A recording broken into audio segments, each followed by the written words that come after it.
Thank you very much. Welcome to the Town of Rocky Mountain House regular council meeting for September 6th of 2022.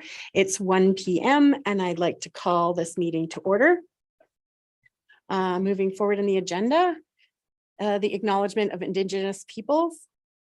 The Town of Rocky Mountain House wishes to acknowledge that the land on which we gather is Treaty 6 territory and a traditional meeting ground and home for many Indigenous peoples, including the Blackfoot, Cree, Saulteaux, Stoney, and Métis. 3.1 adoption of the agenda. To adopt the agenda for September 6, 2022 regular council meeting. Is there anything that we need to? Is there anything we need to change? Has everybody had a chance to look at today's agenda? It's nothing missing or needing to be added. Okay, so I'm looking for a motion to adopt the agenda for September 6th of 2022. Councillor Hutchinson, I'll make that motion. thank you very much. All in favor?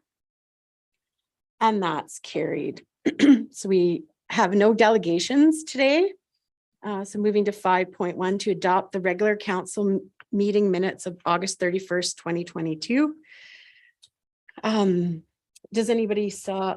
anyone seen any omissions or deletions on those minutes from on Wednesday night?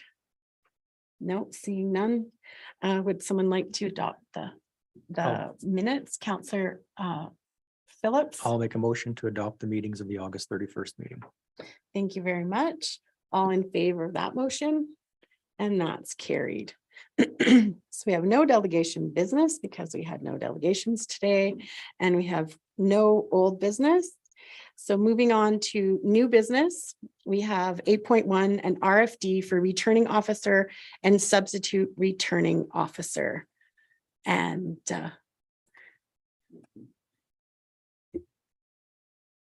she has no microphone. She has no microphone. We'll just give her a second.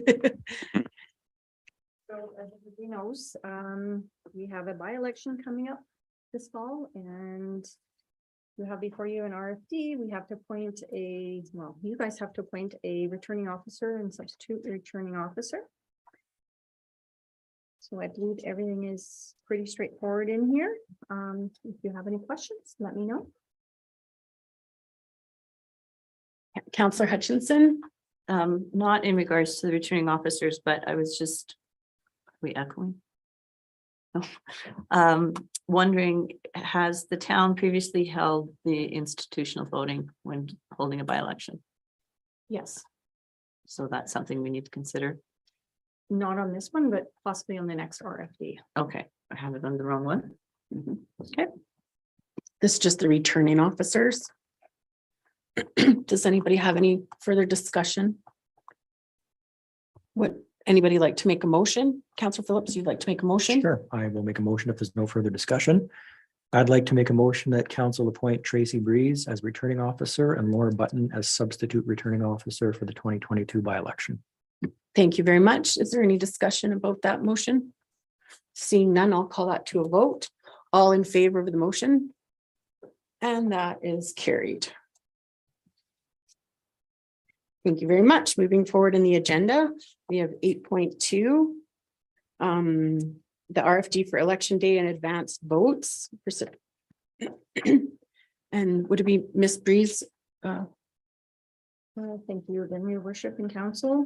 So you have before you an RFD. As per legislation, we have to hold a by-election before December 14th of this year. Having a look at the calendar, October is extremely full. So I had a good look and we have a gap at the end of November. So I kind of thought that might be a good time to hold this unless you want to have it in December, which, this was the soonest date that kind of looked like it would work. And then of course, we have to have an advanced vote as well. So I just kind of picked a random date the week before that didn't interfere with anything on the schedule for council. So what day would the advanced vote be? I don't It would be on the Thursday prior to, I believe I have it in here. Oh, the Under 17th. comments, November 17th.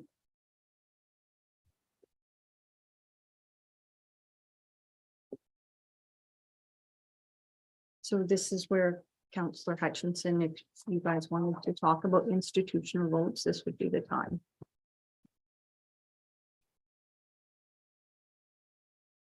Counselor Hutchinson.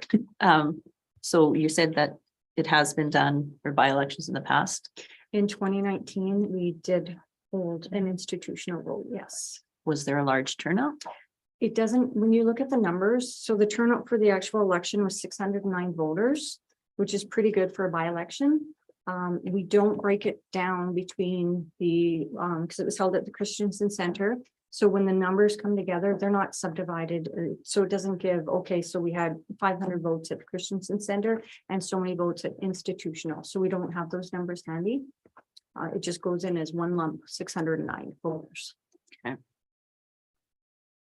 Is there an additional cost to having it done at, so institutional would be like at Good Sam's and Westview Lodge and et cetera, right? The additional cost would be hiring outside because we do not have enough staff members. Currently, the way if we have it just the election and the advanced voting, we can do it with current staff members.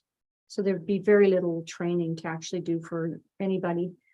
If we have an institutional vote, then we require extra outside staff, and then they would have to be trained. Because we need a minimum of 2 deputy returning officers going to each institutional voting station. And did we do that for the full election in?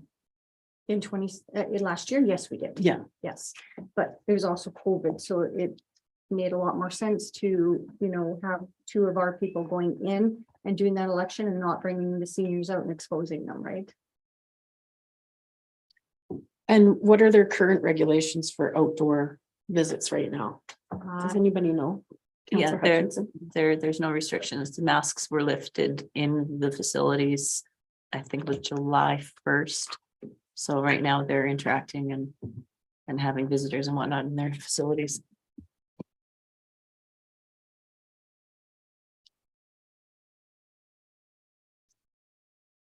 Did we have any more discussion on the election?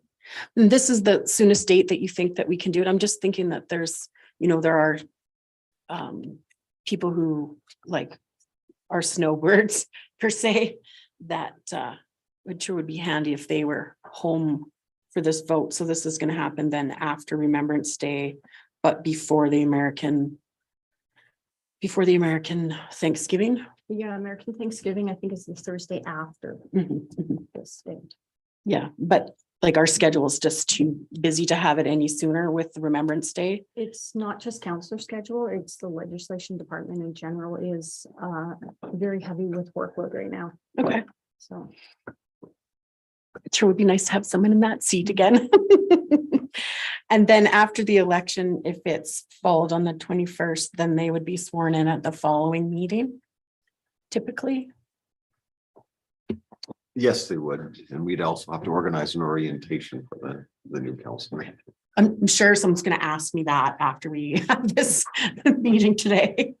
Okay, Councillor Phillips, do you have a question? Just more of a comment, part of the time frame why it's for November 21st is also there's a certain amount of time you have to allow candidates to put their names in. And then after that, you have to have a certain amount of time for a campaign and then the election itself. So that's part of the reason for the time as well. That answered all my questions. Would anyone like to have any further discussion on that? Okay, would anyone like to make a motion? Councillor Caprero. I'll make a motion that council approve the 2022 by-election date of Monday, November 21st, 2022 from 10 a.m. to 8 p.m. held at the Rocky Regional Recreation Center. And that's the arena, right? The hockey rink. Councillor Phillips. Just clarification before we vote on this, would this include the advanced voting in this motion as well? Not necessarily. The advanced voting is, can be decided when and where by the returning officer. Okay. But if you guys would like a different date, we can discuss that too.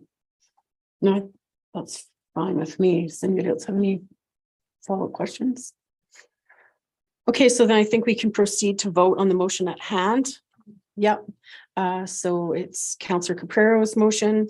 No further discussion, all in favor of that motion. And that's carried. Thank you very much. So moving forward in the agenda. We are now looking at committee reappointments. 8.3. Mr. Kraus, or would it be Miss Breeze? Miss Breeze, sorry. I had to flip back a page. I'm all caught up now. Okay, thank you again, your worship and council. So as we know, Councillor Fraser has left.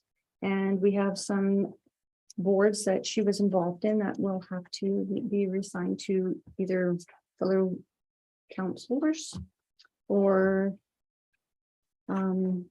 yeah, so she was appointed to the Environmental Sustainability Committee. So there'd be no substitution because it was all of council. Finance Framework Committee, same, it was all of council. Land Development Task Force was all of council. So we have negotiating committee. So currently Mayor Bache and Councillor Phillips is on that one, and Councillor Caprero is the alternate member. I'm not sure, I don't think we've actually had a meeting yet. No, we have not. Yeah, so Rocky Community Learning Council, she was sitting on, and Mayor Bates, you were the alternate member. So according to our documentation, these meetings are the second Thursday of every month. And then the Youth Advisory Committee. So Mayor Bates, you're on that one, and Councillor Caprero is an alternative. But we also don't plan on having another meeting until after the organizational meeting. And then she was an alternate for Parkland Regional Library, which Councillor Phillips is on, and then the Recreational Parks and Community Service, which Councillor Hutchinson is on. So I'm willing to be an alternate for the Recreation, Parks and Community Services board. But the other ones I'm full. Is that, you want to have a discussion of who, is there any other volunteers for things? Councillor Phillips? Just maybe a suggestion is, because we do have another counselor that will be coming on in November, perhaps we just let the alternates fill in these positions until that counselor is sworn in. And then once that counselor is sworn in, they could just take over this portfolio. Okay, Keep in mind that this portfolio could change at In the October. October meeting. Yes. I can't, like, I know I'm the alternate for the Learning Council, but that day and time is not going to work for me for the next couple months. Is there someone else that could take the alternates, like, would take that meeting? Do you want to draw straws? Well, I had a comment before that, wondering if we couldn't just leave what is in place right now, having the alternates go until the organizational meeting in October. As opposed to be waiting for the next new council member to come up. And having the alternates go in place for the time being till October. And I don't have a problem with the community learning or Marley, if that's what where she was going. No, I was good with that too. So maybe just having to appoint somebody for the Rocky Community Learning Council and leaving the rest as alternates attending until organizational meeting in October. That sounds fair to me. Makes sense. So which one of you would like to take over?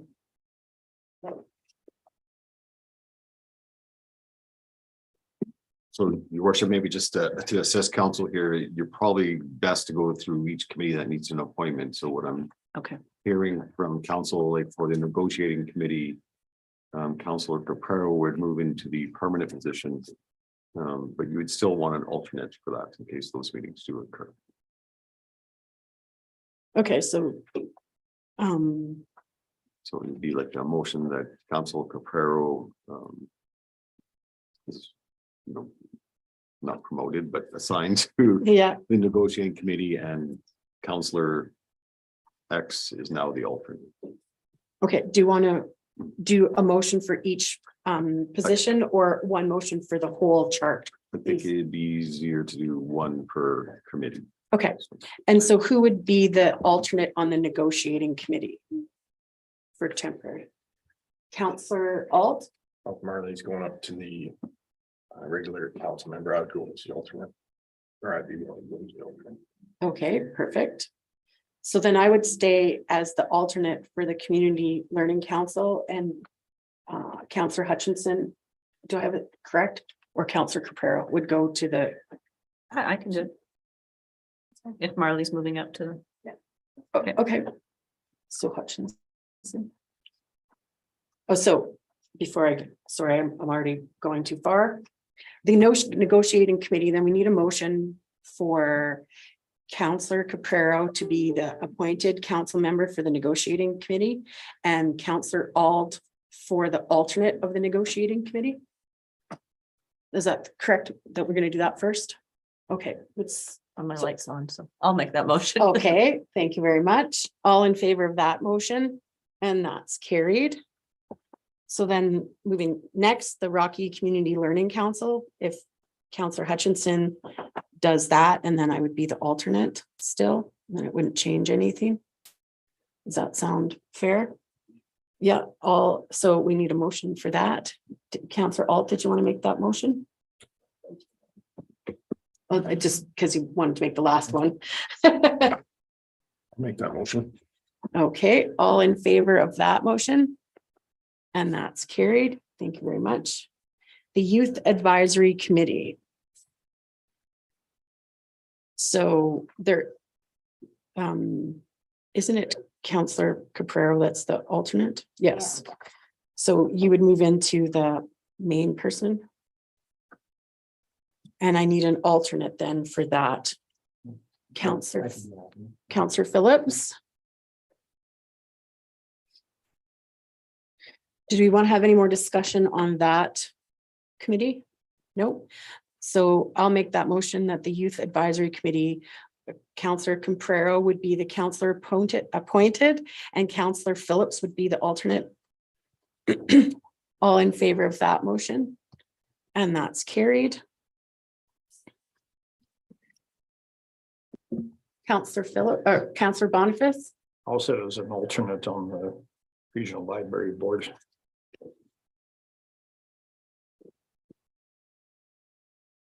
And it's already Counselor Phillips that's in that position, right? So I don't need to vote on that. So make a motion that Counselor Boniface is the alternate for the Parkland Regional Library System Board. All in favor of that motion? And that's carried. The Recreation, Parks and Community Services. It's already Counselor Hutchinson. I could be an alternative if no one else wants that. Seeing none. Did someone want to make that motion? I'll make that motion. You want me to read the whole motion? Maybe, yeah. That, Mayor Beach be the alternate for the Recreation, Parks and Community Service Board. Thank you very much. All in favor of that motion? And that's carried. Thank you very much. Is there anything further that we needed to discuss for the 8.3? Nope. Okay, fantastic. So moving forward in the agenda, 8.4, the RFD for Youth Advisory Council bursary applications.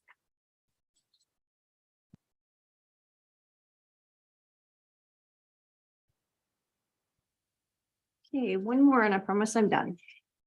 So the Youth Advisory Council was started over 2 years ago, as some of you may know. So this is kind of exciting. We have our first two graduates. We have Blake and Lauren. So before you, they've put their bursary applications in. They've sent in all their documentation for their school. And I am before you asking that their bursary.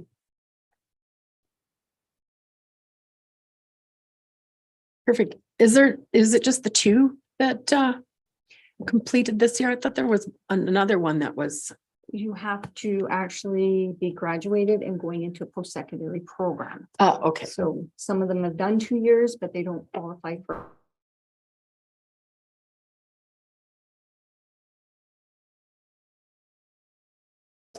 I think this program has proven that it's actually working quite well. Being that the bursaries only go to those that are actually moving on to post-secondary or some other form of secondary education. So I think it's worked really well. If there's no other discussion, I'd be willing to make a motion.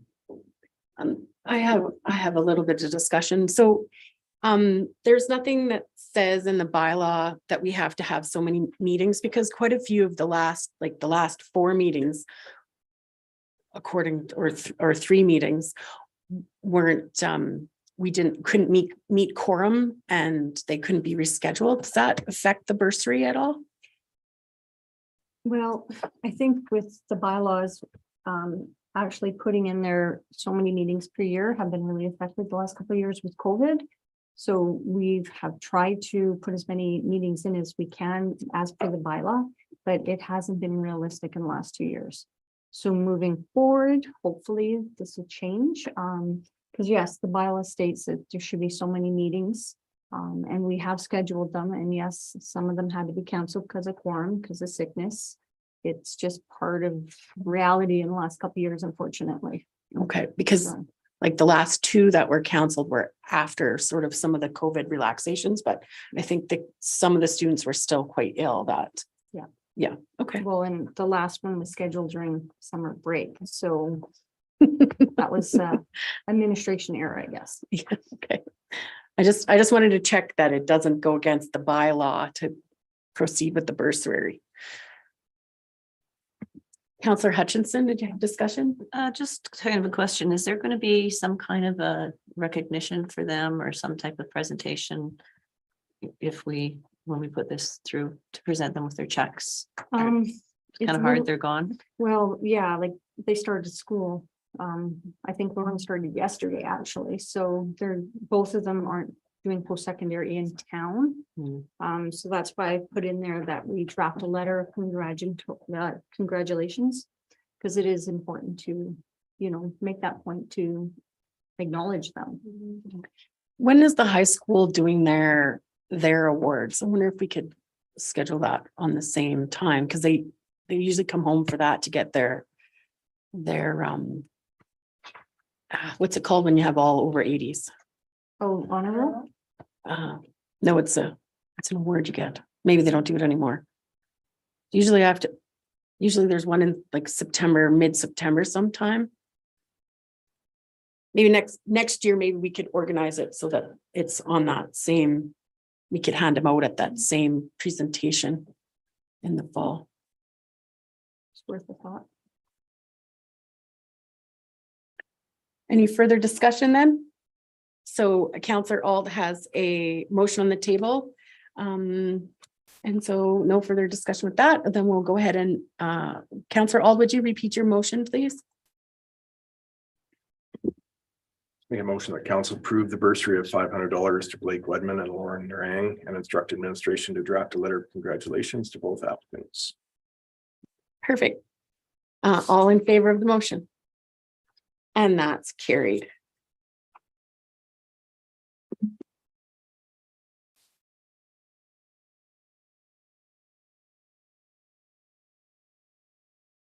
So moving forward in the agenda, we're at 8.5, the RFD for airport ditch grading.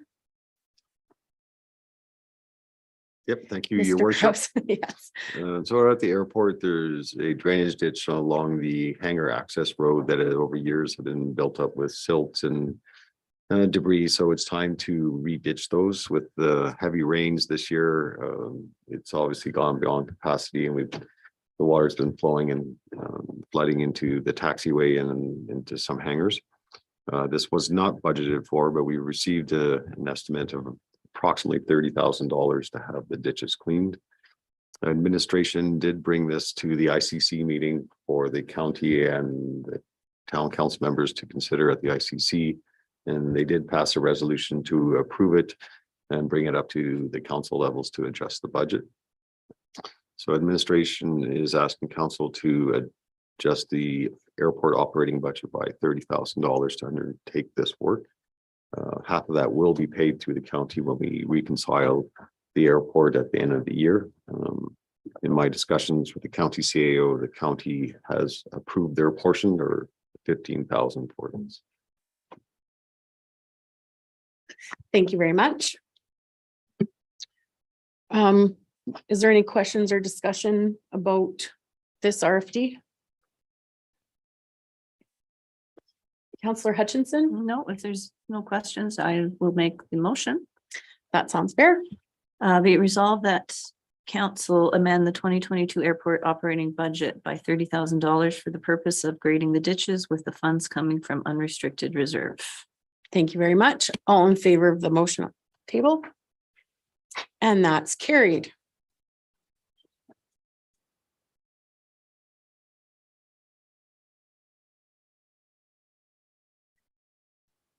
Is there anything we need to discuss for 8.5? No, okay. So moving forward, it's budget assumptions, 8.6. Good afternoon, your worship and council. So we're starting with 2023 budget planning. This document is something I do like to have a conversation with council at the big start of our budget discussions. Just to get some direction on some of the major areas that play key roles in when we develop the budget. So this document, we'll walk through it. And I'm sure there might be some that you're not comfortable making decisions on right now. Some of them might come out of the service level reviews, but I think it'll give you an opportunity to just start thinking about these things. And if we can decide today, that would be awesome. But somewhere along the budget lines, we do like to get a direction from you. Part of the reason is because if you've been involved at the front, then if we bring you a budget, you're not going to say, no, we don't like it, go back to the drawing board. So it's all kind of in the process. So I'm going to actually walk through the document, and then as council, if you can have a discussion about sort of each item. And I did try to put a little table in the front because that kind of shows you the decisions that we're looking to get. So as I say, every year we start with a set of assumptions. Looking at this one, I mean, and the goals really it's to develop long-term financial viability and changes. We're especially looking at rates. So you want to kind of create smoothness, not lots of ups and downs. So the decisions that we're looking at is, the first one would be cost of living. Actually, sorry, I'm gonna go through the decisions, and then there's a table that I just want to cover. So we need to look at cost of living increases. This year in particular, it's difficult because right now COLA is 7.4. It has come down a little bit. I'll talk about transfers to capital. We always transfer money into our capital reserves every year. One of the sort of, I don't think it's a fixed rule, but one of the recommendations is that you should transfer an amount equal to your amortization, and we aren't really that close. So looking at property tax rate increases, again, quite often, and I've even seen policies where you say, you know, whatever COLA is, that's what we'll do. We've done 0 for the last 4 years. COLA is 7 point, or CPI is 7.4, so like.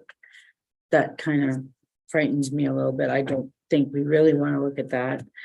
Looking at rates and fees, I know they will be coming to the service level review, but again. Some kind of indication from council, I think, is important for us to know, do we want to look at COLA? Do we want to look at 0? Like, is there anything that you as a council have in mind for those areas? Utility rates, I'm just touching on them. I'm not getting into these in great depth, but it's something that I think we're gonna have to look at in the very near future, if not this year, next year. And then finally, I mean, and these are kind of how to balance your budget, but a review of expenditures to make sure they're required and are operating as efficiently as possible. And usually administration, I think that they do a really good job. We ask for input from the directors and managers, and then we review it. Financially, we review it as a team before it gets to you, and then council reviews it. So I do think it goes through a sort of a due diligence. And yeah, sometimes the directors don't always like me because I will phone and say, geez, you haven't used that money, and so I'm taking it, So we I can actually remember doing that to Wes. So we do have the decision matrix. I guess I want to just talk about some of and I kind of gave you a bit of a scenario here, just to kind of lay out some numbers so you get a feel for it. So on page 6, I have a little table that shows major funding requirements. So I was trying to break it down. So at like a 1% increase in our revenues, there are other changes that will happen, but the big key drivers, a 1% increase in property taxes will generate us $91,000. I've talked to the assessor and I've looked at the development permits for this year. And basically we can assume there will be almost 0 in new tax dollars. Usually the development and growth in a community is what we use to fund new programs. So we have no money for new programs. That's something that we need to keep in mind. Franchise fees, both ATCO and Fortis, typically we find that those fees go up, and I kind of did an estimate. I looked at what they were projecting, but usually just based on if their utility rates or consumptions change, we can kind of expect to see that kind of an increase with doing nothing, okay? And then looking at expenses, so every year there's some changes that some we can't control, others we do try to control. But we're looking at a total of about 407,000 that probably need to happen. One would be step increases, which it's just part of the process. Somebody's done their 1 year, they've done a good job, they get a step increase. I've put in just an estimate, and again, this is just for discussion purposes. It's not saying this is what it has to be, but just so that you can kind of see where we're landing. So a 2% COLA on salaries would be 122,000. I put in a transfer to capital of 50,000, and we'll kind of talk a little bit about it, but just if you picked a number, it's lower than what it should be, but it would gradually create a strategy to increase your transfer to capital. Is that what our amortization rate is right now? I'll cover that in just a minute, but right now we're transferring $933,000 into capital. And typically you want as much money going in to reserves. Like when we do capital projects, we spend, I'll say 3 sources. You've got grants, you've got transfers to reserves, which is the transfer, and then you've got the reserves themselves, okay, and then debt. If you spend too much out of the reserves, you run out of money eventually, right? It's like robbing the piggy bank. So you really want to have enough going in there. they've always advocated to have as much, at least equal to amortization, which actually isn't enough because amortization is based on old historical costs. So we might be amortizing a 30-year-old water line or a 50, or well, they should be done, but I mean, that's based on historical costs. And we know in the last 10 years what construction costs have increased. So, you know, I mean, I think municipalities all over Canada are facing this problem. I think all over North America are facing this problem because, but at least it's a benchmark to say you're replacing as much as you're consuming in a year. So I kind of picked the 50,000 and we'll get to that. And then I kind of just did a ballpark. I said other inflationary increases.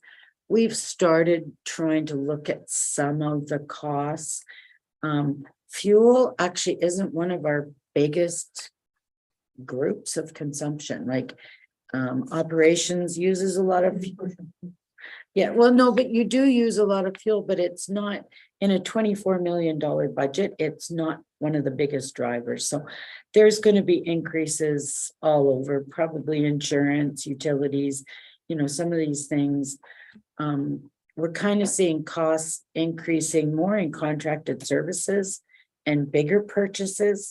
So I think there's creep in all the purchase, I would say supplies, but we don't really have that quantified at this point. So the point of this whole table is just to kind of, there's the major categories. I mean, there's probably hundreds of other changes, but these are the big ones. So a 1% tax increase would not cover the potential changes we're looking at. And what a 2 and a 4 and an 8. So 2%, we'd still have to look at reducing services someplace. 4%, we would probably break even. And well, 8%. I just put it in because the CPI is hovering between 7 and 8%. In my mind, I mean, we could do that, but I think that would be a little dramatic. I don't think it'd be well received. So I guess the discussion is, the first one is cost of living. So right now we're sitting at 7.4. I checked it today, it's still at 7.4. As a council, do you want to have a discussion on that? Is there places where you feel comfortable landing or a range that you'd like us to consider?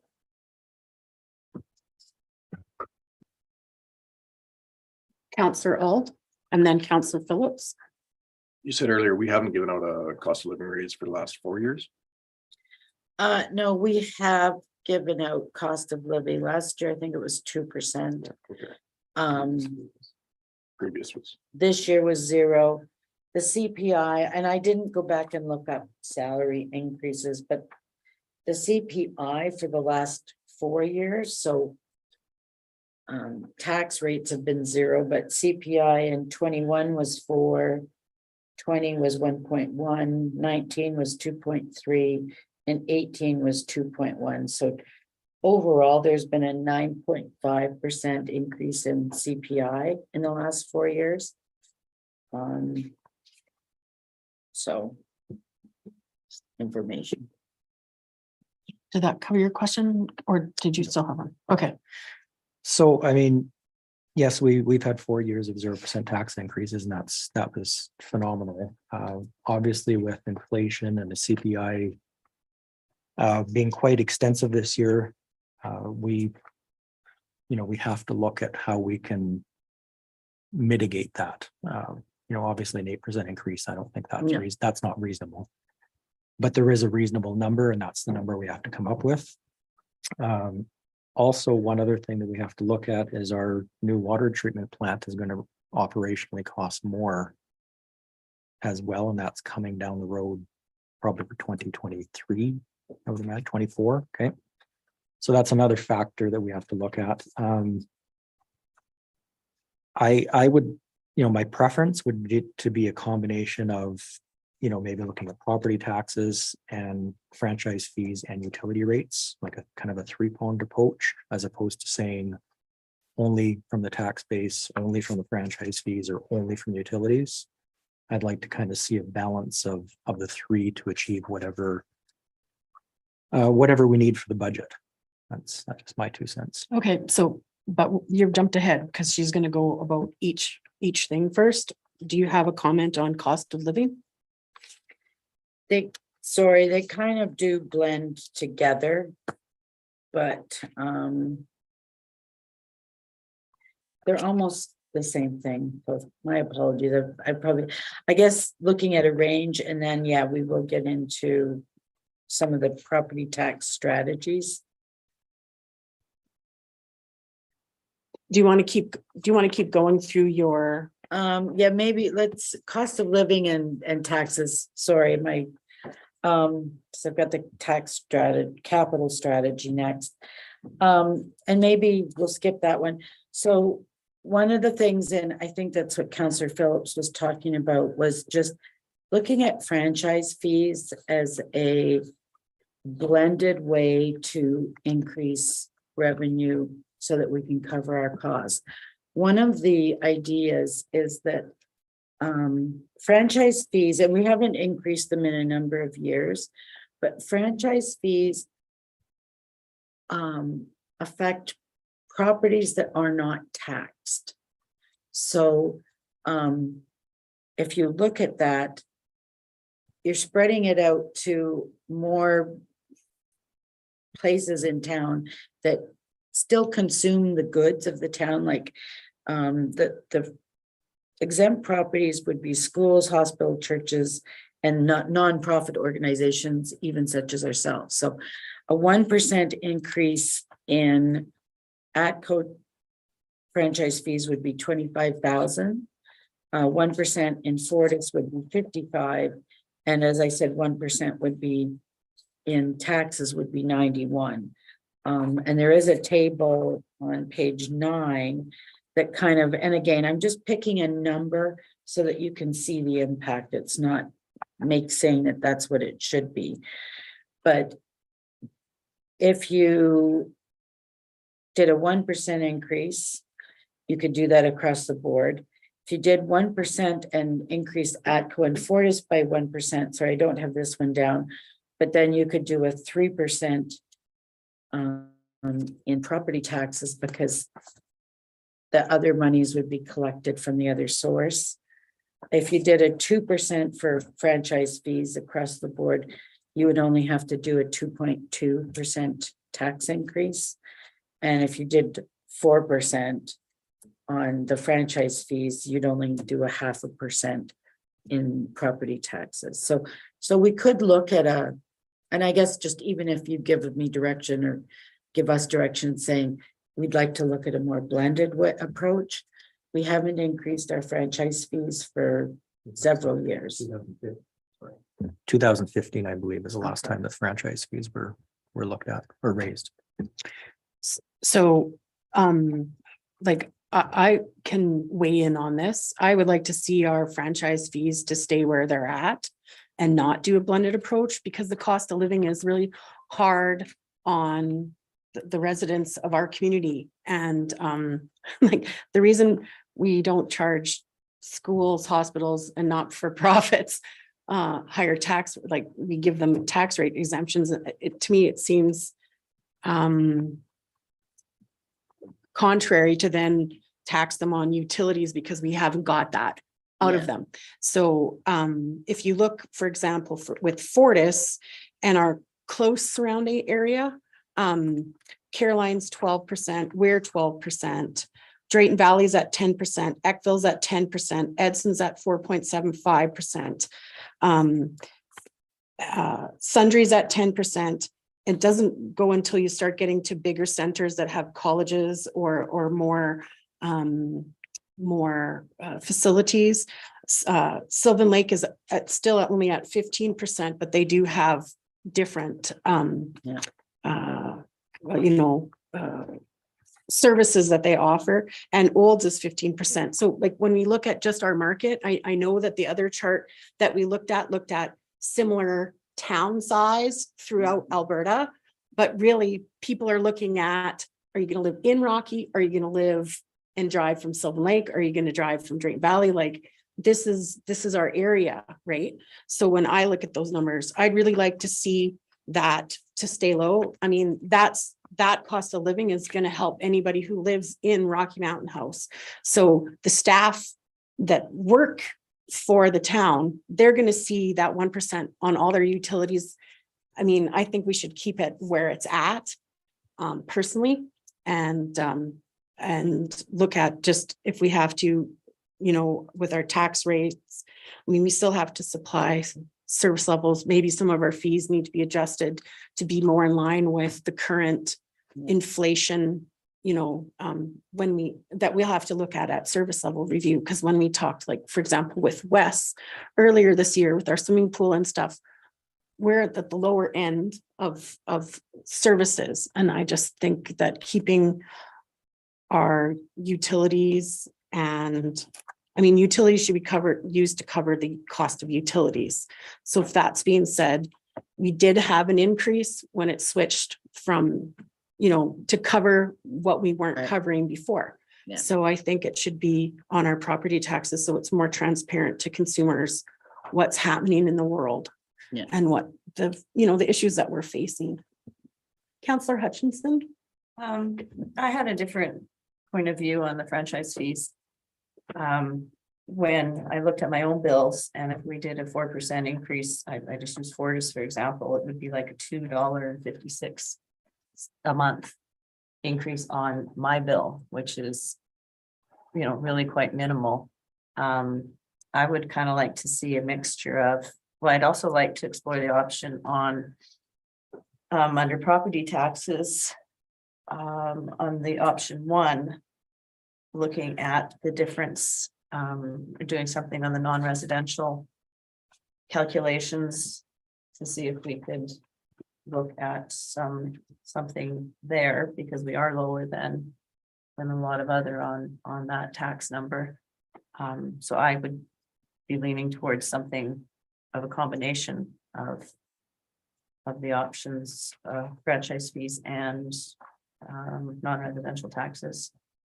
And maybe a minimum or a minimal to residential taxes, but the thing I question on reviewing the non-residential is that going to deter from, you know, any businesses closing down or any businesses that may not, you know, be looking at coming into town. And again, I think if we put, you can't just say 4% because people, it doesn't equate. It would have to be okay if you're $100,000 property owner or non-residential property, it's going to be a $4 increase, like, Yeah. kind of in a way that to look at it that way as opposed to just by the percentage. Yeah, That makes sense. but 4% is gonna be 4%, right? Like 4% tax increase is gonna change your residential 4%, right? Right, You're not talking like our, based on your, you're not talking our total, like we did a 0 tax increase. The 4% would be 4% of the mill rate, right? Not 4% of the total budget. the way I usually do it is I do it based on absolute dollars, like I think we collect, I think it's 922. Well, $9 million. I take 4% of that, of the dollar figure, and then we translate it into a tax rate. So they aren't, it depends on what assessment does. If assessment stayed stable, the tax rate would be 4%, but depending on how everybody goes up and down, like if there's big inflation from last year, then you would see that float, but always do it based on the tax dollars we're trying to collect. Okay, so in theory, though, we just did this big new tax assessment. Right. In theory, our assessment values aren't gonna adjust by a whole bunch because we would already know that by now, because you had to have that done before It June. would be if there's any inflation or deflation, that's all. There won't be Right. any big, there shouldn't be any big changes. But really, if we say 4%, it's gonna be 4% of your property tax is gonna go up. Your mill rate will go up 4%-ish. Yeah, basically, unless I don't know if there's been big inflation. I'm looking at the realtors in my room. On housing has, No, there was course correction and it Yeah. hasn't. I mean, there's gonna be minor corrections. Yeah, so nothing. Every year, huge. so, but nothing huge. I wouldn't anticipate. I'm gonna go to Counselor Alt has a question. Not a question, just a comment. I agree with Len and Tina. I'd like to see it spread out as a blended system. Just so we are actually catching all of the users, if you're tax exempt properties, all those, not saying they're sliding under the radar, but just so everybody across the board is fairly taxed, I'd like to see a very blended system when we're approaching this. And I have an option for you for when we present the budget, but just, I guess the rationale is trying to sort of diffuse some of the increases out to a larger group than just the property tax owners. And I understand what you're saying as well. Something we could do is if you, as a council, come to a conclusion that you would like to see us do this percent, right? I'm picking 4 just because it's if you say, okay, we want to generate this much in revenue, we can bring you the budget. It will always balance budgets, but we can also have something in there that gives you some options like A, B, and C, that if you want to do it all in tax, here's what it'll look like. If you want to diffuse it, here's what it'll look like. If you want to look at, and I want to talk about the res versus non-res rates also, but like I can give you options and that gives us all more time to think about it, gives us more time for discussion. Hopefully we'll start to see maybe where other municipalities are landing. We've heard little bits. I just checked and Red Deer's doing, I think they were talking 4.47 for 2023. I think there was one other town that came in, I think, was it St. Albert, that they started with 6 or 7? Oh, with 8. Yeah, so we're starting to hear other municipalities, how they're dealing with it, because we're all gonna be dealing with the same thing. But I can give you some options. What does it look like if we removed for the mill rate? What percentage is the big business? Like, you know what I mean? How they have a 4% higher, or whatever it is, Yeah. mill rate than regular? What does that, like, what does that look like if we were to have one mill rate and then everybody and no more discount for anybody? For Like, cause commercial. right, Yeah, for yeah. just for commercial. Yeah. If we did that more evenly across, because it sure Mhm. would be nice to sort of attract some bigger corporations to our community, right? And if we had a level playing field that they. Okay, and we can look at that for you, just sort of off the cuff. Yes. On page 8, now I blended the non-residential rate because we've got 2, so I did weighted averages. So our commercial non-res rate is actually lower than what it should be. Mhm. We're sitting at 11.6, all towns are at 13.9, and comparable towns are at 12.7. We have talked about whether we should look at, and option 1 kind of talks about that.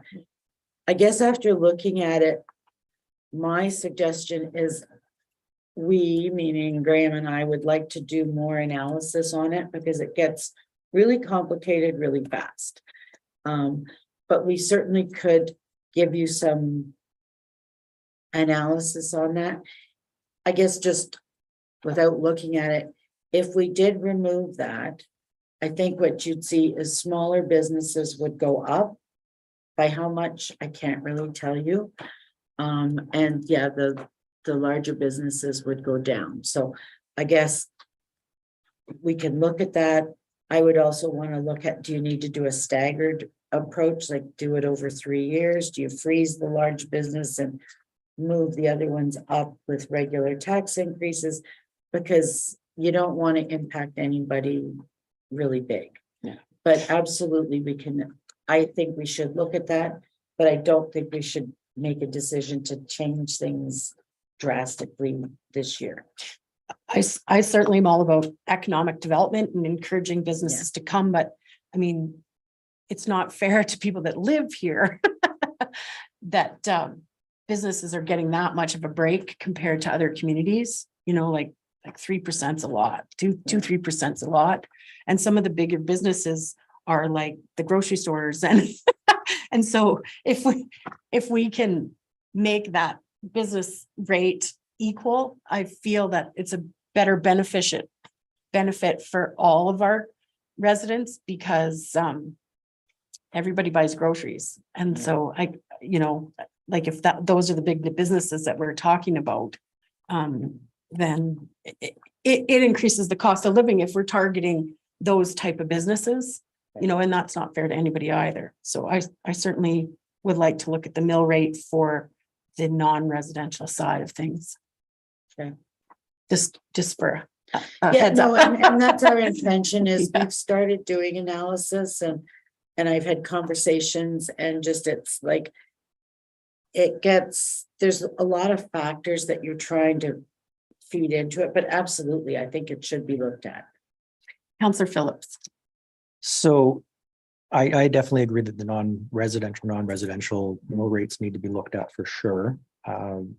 You know, one other thing to take into account when we're talking about large business, small business and taxation is the ability of a small business to pay taxes and the ability of a large businesses to pay taxes, because if you're doing sales of $250,000 a year, your ability is much different to pay than a business that's doing $50 million a year.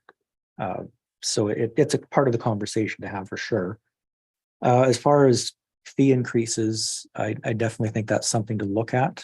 Something to keep in mind though is when we start looking at the recreational side of things, those fee increases, because we have a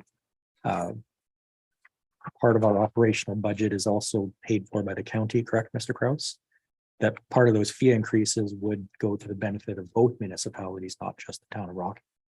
So that's something we have to keep in mind. If we do those fee increases, it's not just going to benefit the town. I So- don't have a problem with that. Well, and I get that. However, if we're looking, I'm just going to again use that 4% because that's a number that's kind of been thrown out there. Is if we're doing it in rec, then that we only get half of that fee will come to the town of Rocky Mountain House. So, you know, definitely, you know, we need to look at all things because, you know, with the CPI being 7 or 8% this year, the reality is that most municipalities are going to have some form of significant increase. I would like to see that mitigated by having more ways of looking at it rather than just saying 4% on your taxes. That's it. And I mean, your ultimate goal, you're right, is to try to broaden your revenue base because then it's a good idea. But yeah, and user fees are very sensitive as well. They have a much earlier tipping point where you hit that rate and all of a sudden consumption goes down because people are only willing to pay so much. So it's being able to judge where that rate is. Because otherwise you'll drop your revenue without it. Just one other comment. You did mention the solid waste treatment plant. It's not coming online this year. It'll come on next year.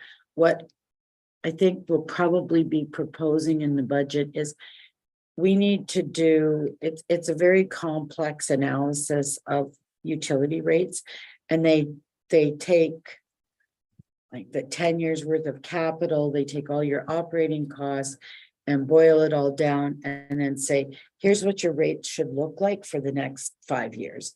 So it's very calculated.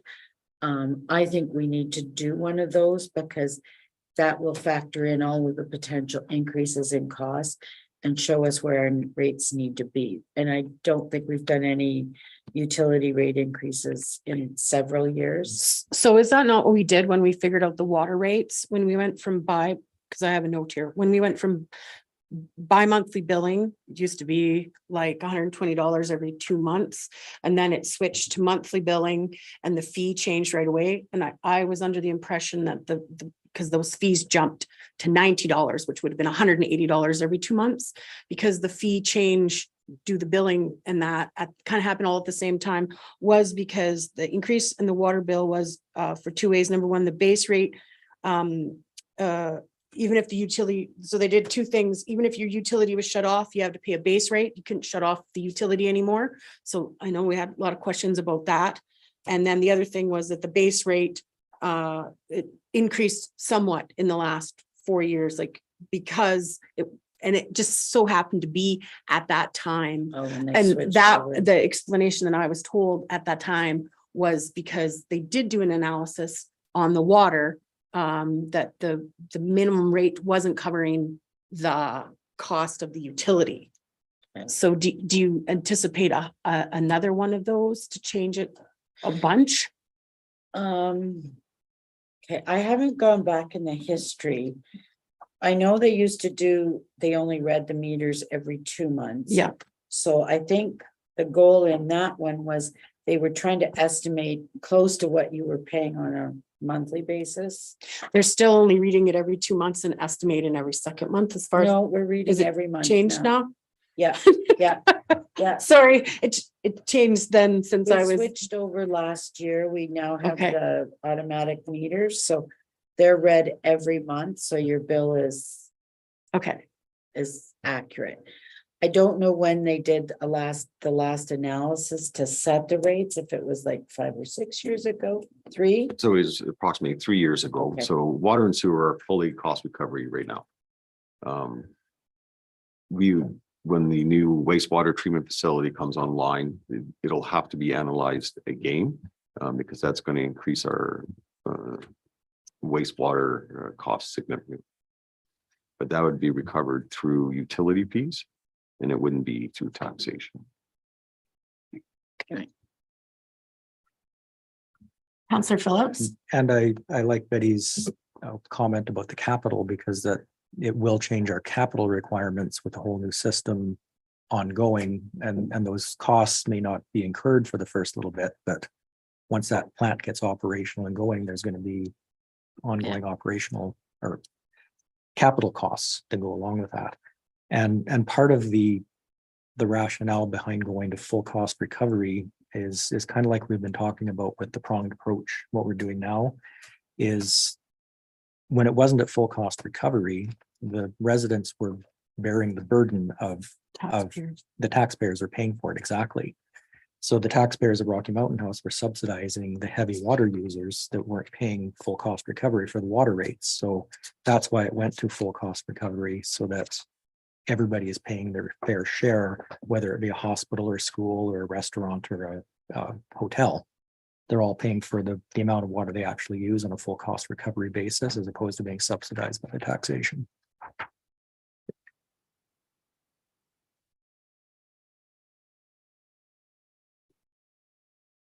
I'm just looking, so property taxes and franchise fees, I wrote mixed. And we'll try to come back and give you some options that you can look at and decide when we do our budget deliberations. Cost of living and property tax rate increase, I'm not really hearing anything. I mean, we can do the budget and see where we fall out. I mean, we can certainly keep you advised as we go. I think it's gonna need to fall, okay. Large rate, I mean, I think it's gonna have to fall. 2 would be really low. 6 would be really high. So it's gotta fall somewhere in between there. I think it just depends. And you know, we don't know what's coming out of the service level review. Can I ask a question about the COLA?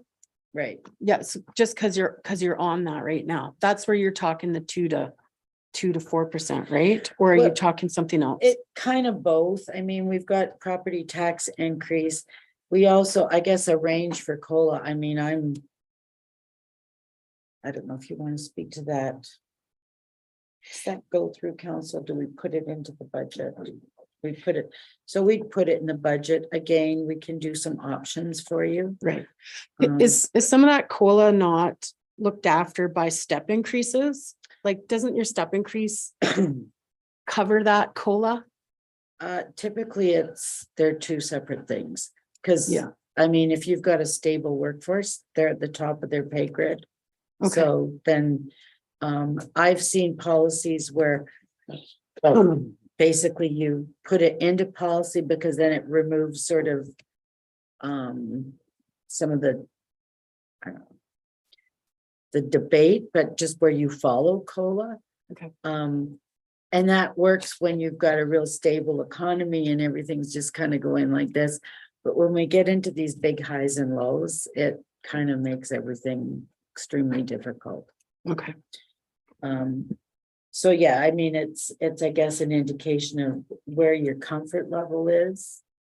You know, if you want to do a range, again, I'm tending to be a lot lower than, we haven't seen those kind of percents for a long time. I have one last question and then I'll open it to Counselor Ald. The RCMP, the newest retro, is that in this calculation on page 6 at all? No, Okay, so that might be another big. I don't know if there'd be a big increase for that or not. No, it shouldn't be significant if you're talking like 2023 salary for the RCMP because you're talking the retro. yeah, So, I mean, that's still undetermined with the federal government. If we did have to pay retro, we wouldn't be doing it through an increase in property taxes. And we'd be coming to council and saying, let's draw this money out of reserve. Probably our unrestricted reserve to cover that cost, because we're looking close to $500,000. So, I mean, that alone in itself would be a 4% tax increase just to cover retro. that's why I'm asking Yeah. because it was a big, And then that'll only be a one-time payment, so you'd be going up and then down again. So that's, you try to keep your tax rates fairly, stable versus high influxes.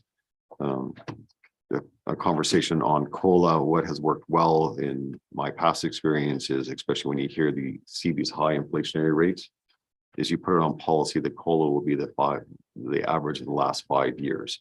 So it kind of evens everything out.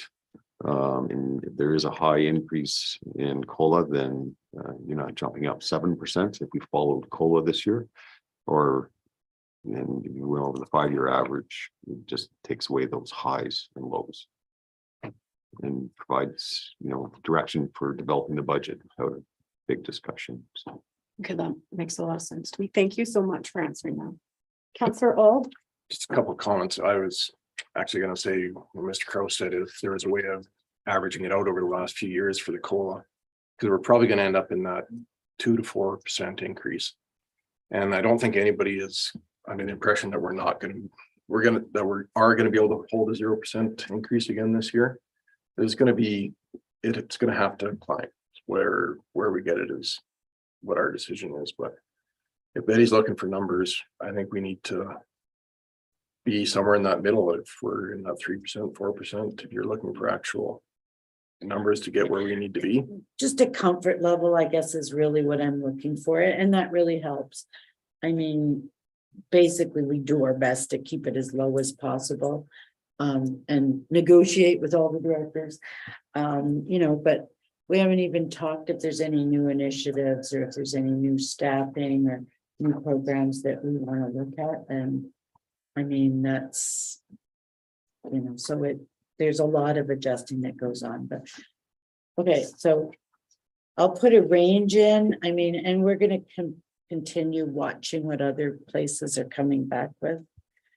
And I really like that last 5-year average. That's a really good idea. Just to talk about capital, and again, I did kind of do a little bit of a talk here on page 7. So right now our amortization, and I excluded utilities because they should be self-funding. Our amortization every year is 2.4 million. So technically we should be putting 2.4 million into reserves every year to cover, and it's the maintenance and replacement projects. We're at 933, and that would be for replacement and for new stuff. So Um, 1.5 million short of that. pretty much. Which obviously isn't gonna happen. I guess I always like to see things happen in a nice steady progression and plan it. So,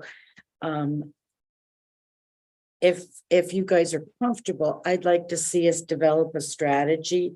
And I don't know if it would have to go into a policy, but just develop a strategy where every year we agree that we're gonna increase the transfer to capital by a set amount. A 10-year goal, I don't even know if that's reasonable. That's 150,000 a year, which is be 1.5% every year. Taxes going just to capital. Is there a way that we could put something into policy to reduce our capital expenditures? Like, I don't, basically it's replace, I mean, the biggest expenditures that we see is replacing road infrastructure and water and sewer. And what is it now? Like, I'd say 1.5 million for a block. didn't the pedal bike park and the change rooms and a couple of those other things go into capital? Um, Weren't Yes. those Yeah, capital? so recreation projects like the spray park or the beach pump, that is capital. I mean, both of those were low in capital cost to us because of cost sharing and fundraising and stuff Right. like that. And those aren't really the major concerns of administration. Our major concerns are underground infrastructure, which we don't want to push down the road too No. far. So, Yeah, no, for sure. We want to have roads and stuff. I'm just we're shy on Oh, yeah, replacing our no. capital expenditures. and probably municipalities across North America are. So, I mean, I'm just giving you these as examples, and honestly, I look at them and I don't think we could even manage a 10 or 20-year program. It's just too much burden on the tax base. So it's pushing the need. It's saying, well, we hope we don't have a whole bunch of water main breaks, but I would really like to see us at least start to address this by, put 50,000 in every year, 5 years, try to, increase it a little bit, because then at least you're starting to deal with it. In the past, some of this was, I'm sorry, Councilor Phillips, I'll get to you next. In the past, was some of this not dealt with development, and we just come to like, we're developed now, we have to start replacing without developing and expanding? I don't know if it was addressed through development. I think this is it's an issue that we're hitting because in the 50s and 60s, that's when there was the big urban development. Most of these roads were put in then, some of them, I mean, in this, like the older areas, even older. So we're starting to hit those years where things are starting to need replacing. I've heard of people replacing sewer lines or water lines that are wood, and cast iron. So we're finally hitting those end of life cycles for those kind of infrastructure. Councilor Phillips? And one other thing that'll make the situation even a little worse is when we're talking about the new LGF funding that's going to be 37% less to the municipalities. That's going to make it even harder on our capital requests because we're going to have less money coming in from the government than we had through the old MSI program. So that even makes this need even more urgent because there's just less money coming down the road from other sources. Councilor Hutchinson? Just kind of on that note, I know the Alberta Municipalities is putting on a webinar series on that particular topic, financing and municipal infrastructure on Thursday. That's another free one just for information for, yeah, kind of just goes along with what we're talking about. Thank you very much. Okay, so am I okay to say yes to a strategy? Still, Yeah. I mean, I do think we need to look at it. User fees, we will be looking at that at service level. service levels. I mean, I just wanted to include that because in the event that we cannot balance, knock on wood, I've never had that happen, then we do have to look at service levels or, but that would be discussed at service level. And then utility rates, I don't think we're gonna do anything really major this year, but I do think we need to look at it for next year. But pretty, So does anyone else have any further questions? Counselor Alt? Not a question, just a comment. Thanks, Betty. She put through a pretty amazing amount of information and tried to make it very readable and understandable. So I appreciate it. thanks. What kind of motion would we like to? Mayor, council can just accept this report for information, because this is just a very preliminary talk on budget, and there's tons of more discussions to occur. So it's just to give Betty or Ms. Quinlan, like a general idea of how we're gonna put the draft budget together. So Perfect. Thank you very much. Thanks. Does anybody else have any further questions or comments for Ms. Quillen before she's finished? Oh, yeah. Okay, sorry. I have another motion. If you thought about it. They're just gonna, do they need a motion to? Yeah, accept it? we need to do motion Okay. for that first, right? Yeah. Mr. Kraus. So I'd like to make a motion to accept for information the report for 8.6 for budget purposes. All in favor of that motion? And that's carried. Okay, and then we did put in another motion for budget presentation dates. This is a week later than typically we would do it, but we looked at the council meetings. This would enable the new counselor to be sworn in and then attend these meetings. They will be very new, but I mean, at least they will be able to participate. So we thought December 7th and 8th, which is a Wednesday, Thursday, with the 9th as a potential date if you needed another day. And then that way we can still turn around the budget and present it to you on the 20th, I believe. That sounds fair to me. Would someone like to make that motion? Counselor Hutchinson, I see you're I- right on. Yeah, I make the motion that council approve December 7th and 8th, 2022 from 9 to 4:30 for budget meeting presentation and discussion with December 9th as an additional meeting date if required. Thank you very much. Any discussion on that further? Nope, seeing none. All in favor of that motion? And that's carried. Thank you very much. Thank you. To my agenda. Goodness sakes. So 8.6 is completed. No. So now we go to electronic assessment and tax notice communications. Is that correct? Thank you.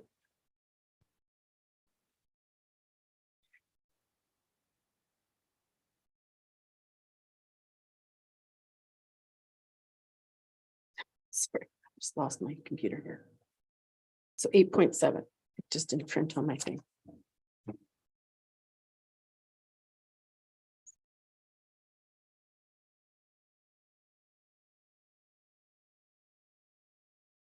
All right, thank you, your worship and council.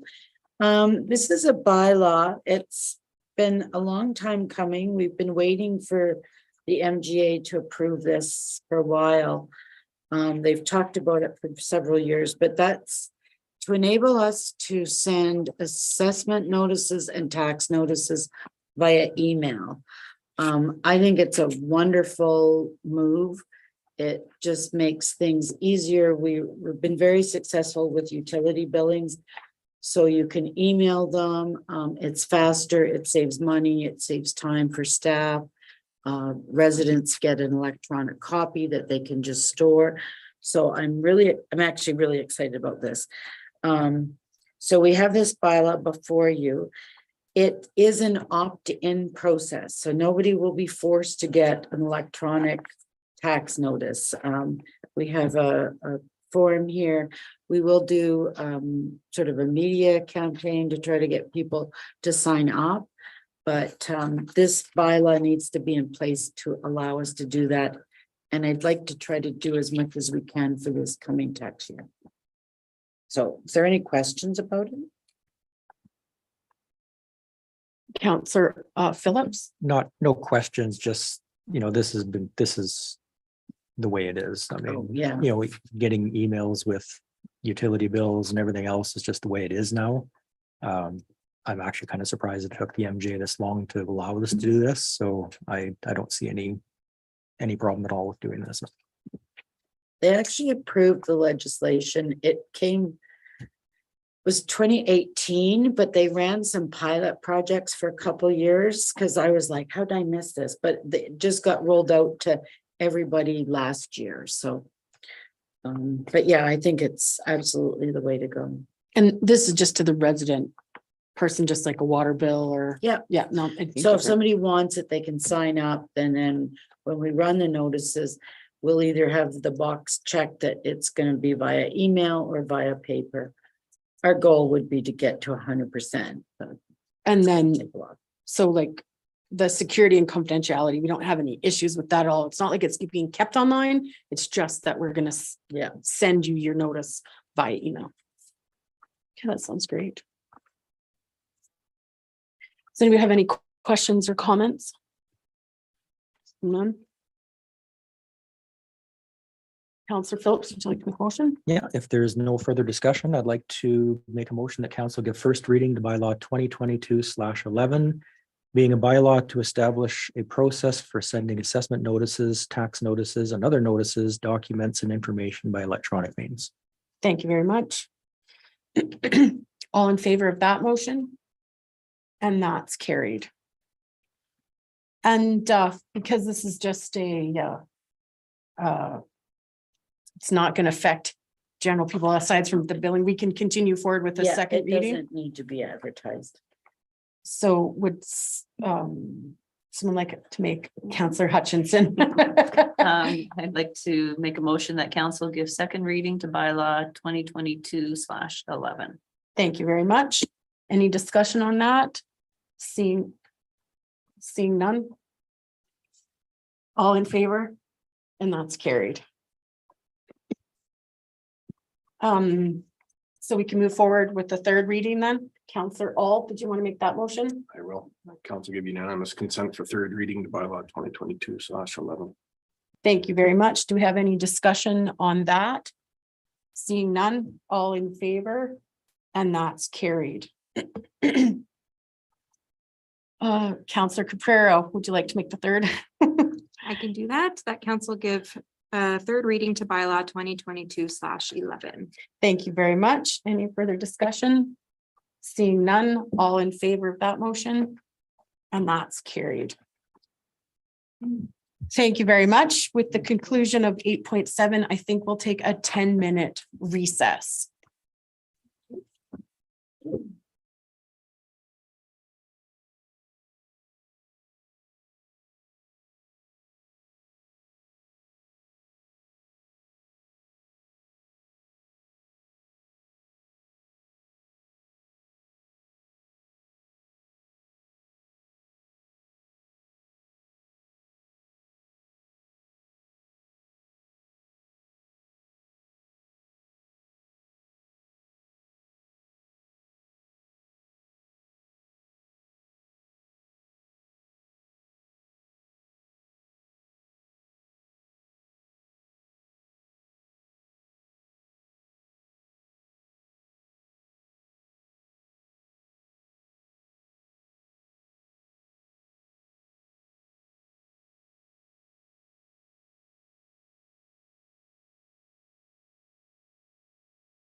Thank you very much. So we'll continue the council meeting for September 6th of 2022. And we are moving forward on to number 9, correspondence for action. And we have 9.1, a letter from a resident regarding property tax penalties. Mr. Coast, did you want to speak to that? Oh, Ms. Quinlan, sorry. Thank you. It's the, Okay. the first one. Okay. Thank you, your worship and council. So the first one that we have is a fellow or gentleman that sent in a request. He mailed a, oh, no, sorry, it's the other one. He brought in a personal check on July 29th. And it wasn't deposited, so that would have been the Friday. Depending on the time of day he brought it in, it may not have been deposited to the bank until the Tuesday. And sometimes banks take a couple of days to clear a check. Mhm. And what happened was then funds had come out of his bank, so it went NSF. So he's requesting forgiveness on the late penalties because anything NSF, then it will get charged the penalties.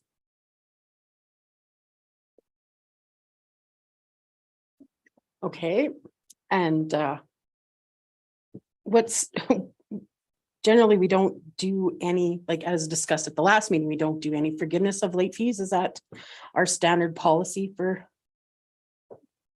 Yeah, yes, your worship, unless there's an exceptional circumstance. I think the last one the town did is the property owner lived in Fort McMurray.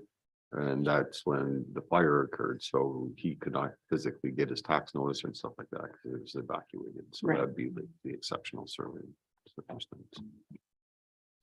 Does anybody want to have any discussion about 9.1, the late penalty taxes?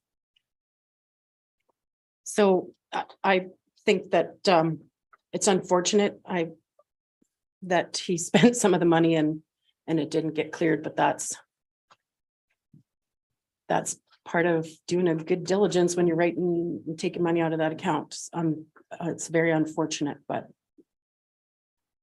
it's nothing that any of our processes have incurred that, you know what I mean? Like, it takes time sometimes for checks to clear. So I don't think that we need to forgive any fees. Councillor Hutchinson?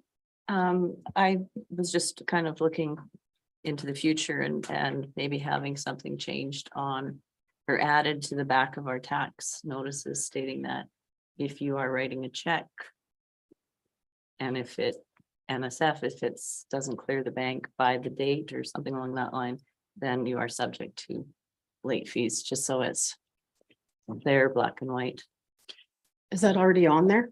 not on the checks. It just says, Or on the tax notices. We've done a little research into other municipalities and there's a couple of things that we'd like to do for next year. One is make sure that there's something on there that says, yes, if you do issue a check, to monitor your own accounts to make sure that it's cleared. Because the next one is a similar issue. But just that if it's not, there's two issues. One is with checks clearing and the other is post-dated checks or postmarks if it is mailed. So we're going to make sure that we've got the proper verbiage on the notice so that people, if they read it, that they'll know that it's up to them to check, because it's really beyond our scope to see when a bank clears a check. The other thing that we're going to do is create a form. So if someone does come in, normally, if they're upset about this, we do say, well, you can send a letter to council, but we're going to create a form that actually they can fill out so that it just becomes a little more of an objective process that they can submit this form, and it'll, I think, help council in making the decision. So we will implement those for next year. That sounds great. I know I have a friend who puts money in account and then her, whatever check she writes come out of that, and then nothing else happens to that account to avoid situations that it's unfortunate. So do we need to make a motion for that 9.1 then? Just to accept it for information? Counselor Phillips, I'll make a motion to accept item 9.1 as information. thank you very much. No further discussion. All in favor of that motion? And that's carried.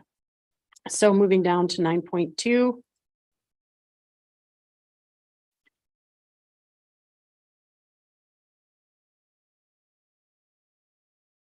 I'm less clear about this story from the email. So it sounds like the check's lost in the mail. Well, this one was, they mailed the check on July 23rd and we never received it. So I don't know where it went astray. I know I've had instances, or we've had instances where we'll get letters from the post office that we've mailed. And sometimes it can take up to a year for them to be returned to the sender. So we just don't know. So again, same thing happened. They sent the check. We didn't receive it.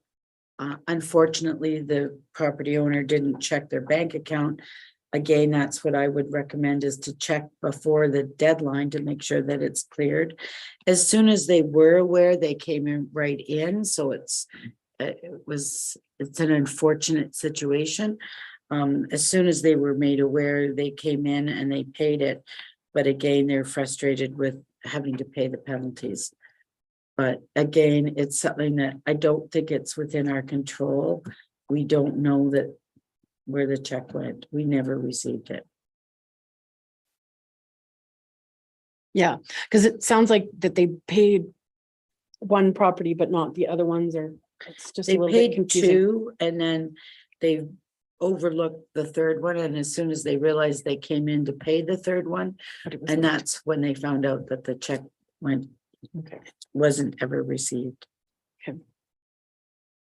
Any discussion about this item from any council members? Counselor Hutchinson? Not discussion, but just kind of that remind everybody that there is the option of signing up for the monthly plan. I forget what that's called. Tips. So that option is there for people who can't come up with the lump sum at one time. And it's free.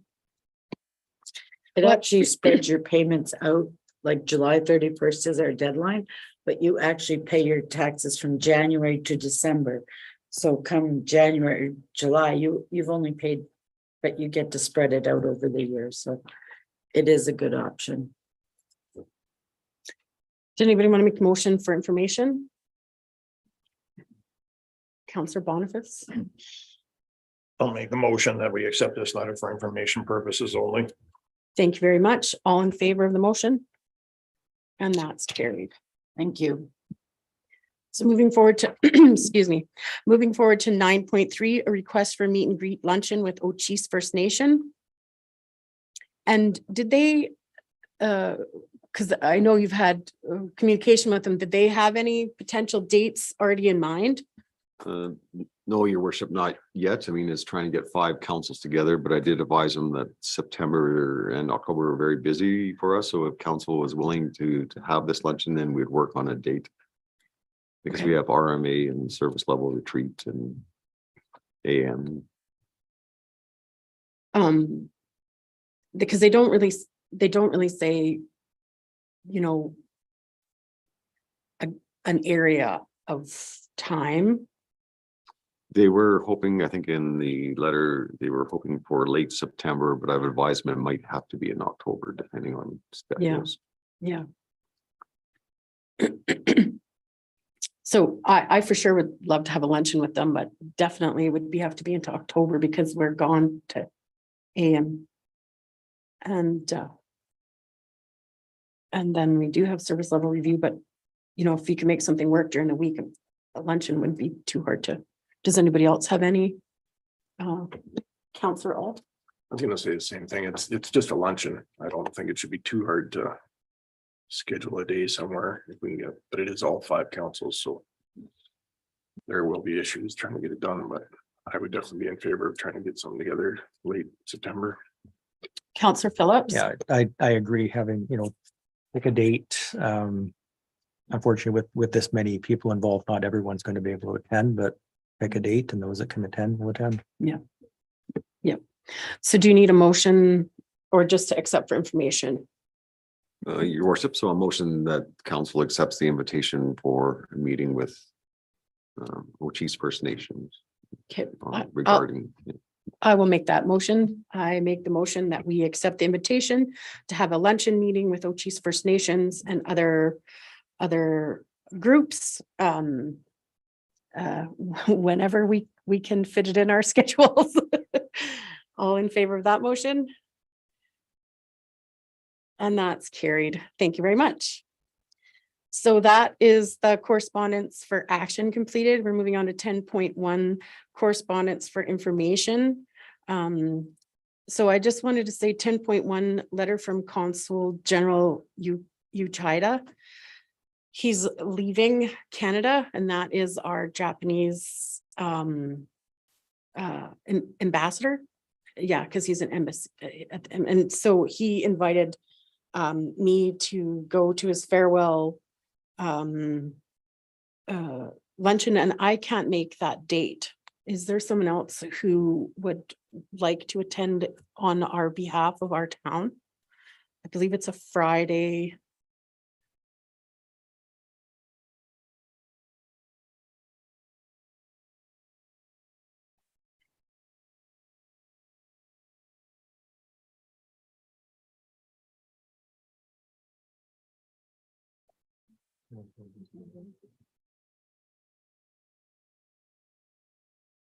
Okay.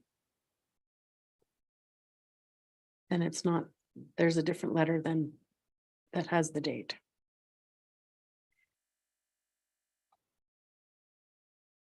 And I will get that to everyone.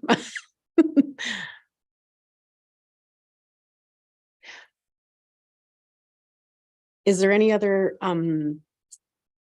correspondence for information that anybody would like to discuss at this time?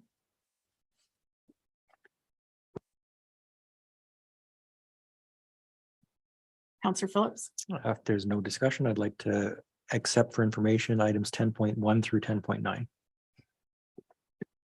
Thank you very much for the motion. Any further discussion? Seeing none. All in favor of the motion on the table? And that is carried.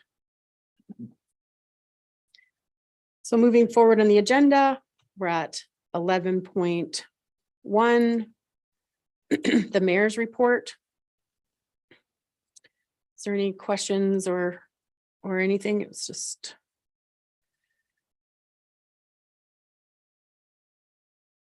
Counselor Alt, Just make a motion to accept the mayor's report for information if there's no more discussion. thank you very much. All in favor of that motion? And that's carried. So 11.2. Counselor Fraser report. Counselor Phillips, did you want to discuss anything about your report? Nothing earth shattering in my report, just as presented. Okay.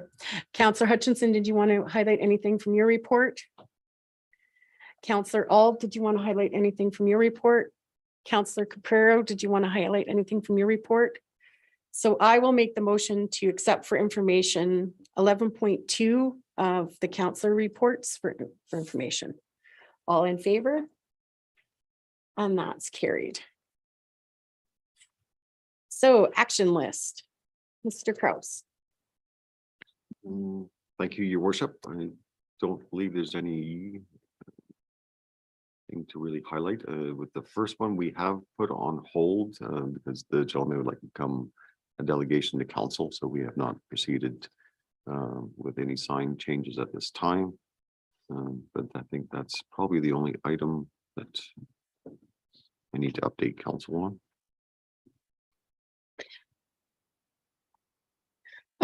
From Betty's report, and maybe it should be like addressed to Mr. Schwader, but we asked, so there's been no development brought forward that has been on any of our vacant land that's going to improve, like for improvements or things that changed our tax notice for this year at all? for new assessment for next year? Yes. Nothing significant at this time. Nothing It's- it- significant at this like, time. I mean, there is the expansion of the hospital, but Uh-huh, of course, that's a tax exempt property. uh-huh. So even though it's high building permit value, it doesn't help our taxable assessment. Right.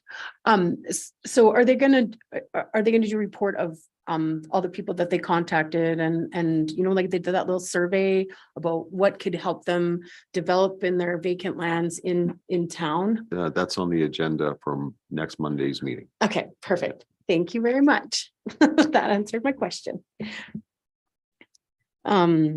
Is there any other items to add to the action list? Seeing none, I need a motion to accept for information the action list.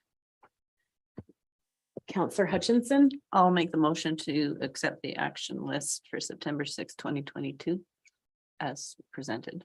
okay, thank you very much. All in favor of that motion? And that's carried. Moving on to number 13, do we have any administrative inquiries? Counselor Hutchinson. Yes, I was having a conversation with someone this week and was wondering about the Christmas tree that we had discussed way back.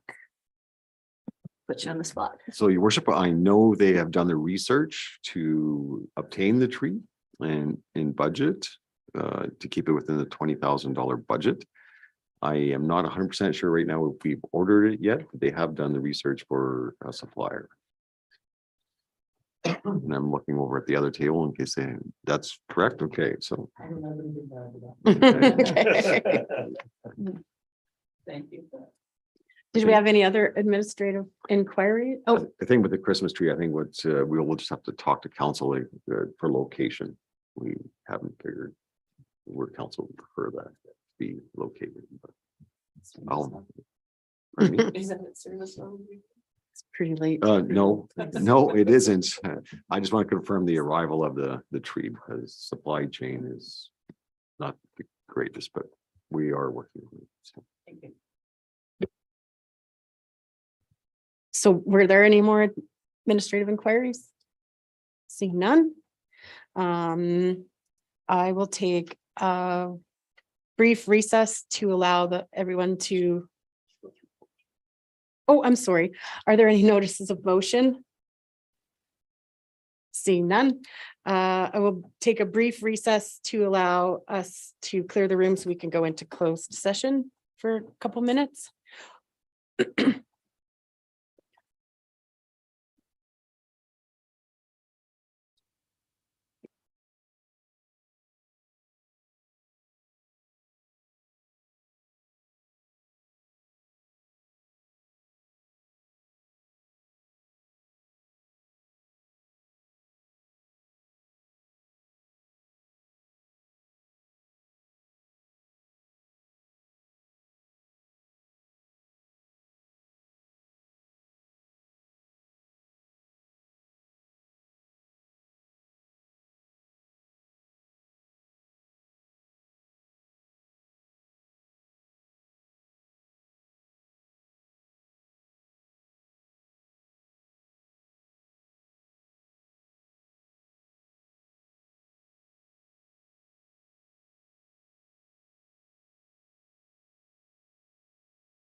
Thank you, Mayor.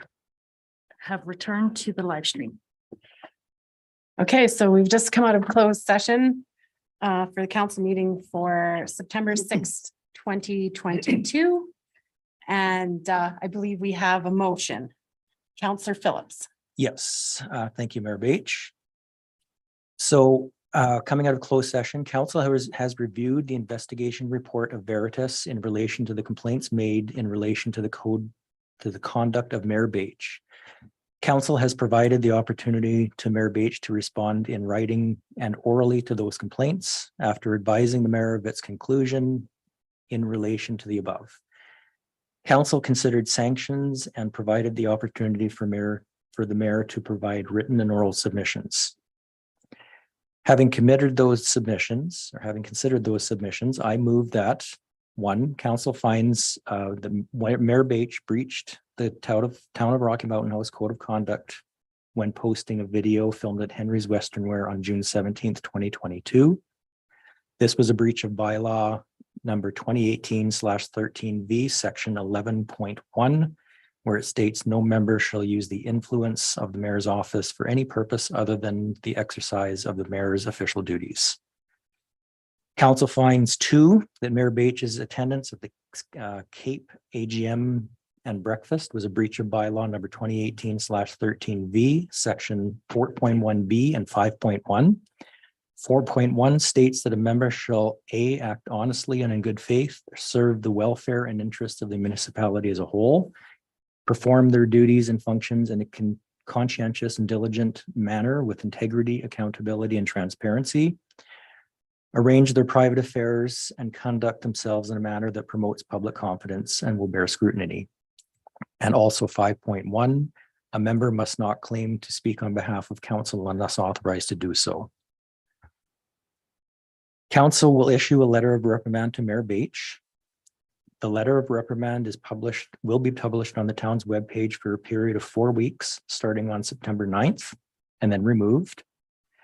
Councillor Beach will take the following courses: a time management course to be completed no later than year end of 2022. The mayor will also be mandatory to attend the orientation session that will be provided for the newly elected councillor when that councillor is elected in the next by-election. That the mayor be suspended from the ICC committee and the policing committee until October 18th, 2022, or the date of the next organizational meeting. And that the executive summary of the investigation report regarding the two above allegation be posted on the town's webpage for the same period as the letter of reprimand is published. It was a very long motion. That's it. That's the motion, yes. Okay. Is there any discussion about the motion on the table? Seeing none, I'll call that motion to a vote. All in favor? And abstained? I have to abstain, actually. Yes. I have to tell you that I'm abstaining before I call the motion, actually. So I'm going to abstain because the motion is about me. And I'm going to abstain from the vote. Sorry, I should have done that initially. And I also believe that Councillor Auld will have to abstain from the vote as well, as he was not part of the closed session. Okay. So all in favor of the motion on the table? And that's carried. And do I have to say abstaining, or we already know that? Okay. Thank you. Is there any other further motions? Okay, thank you very much. So I will call this meeting adjourned. Meeting adjourned. Thank you, Gwendolyn.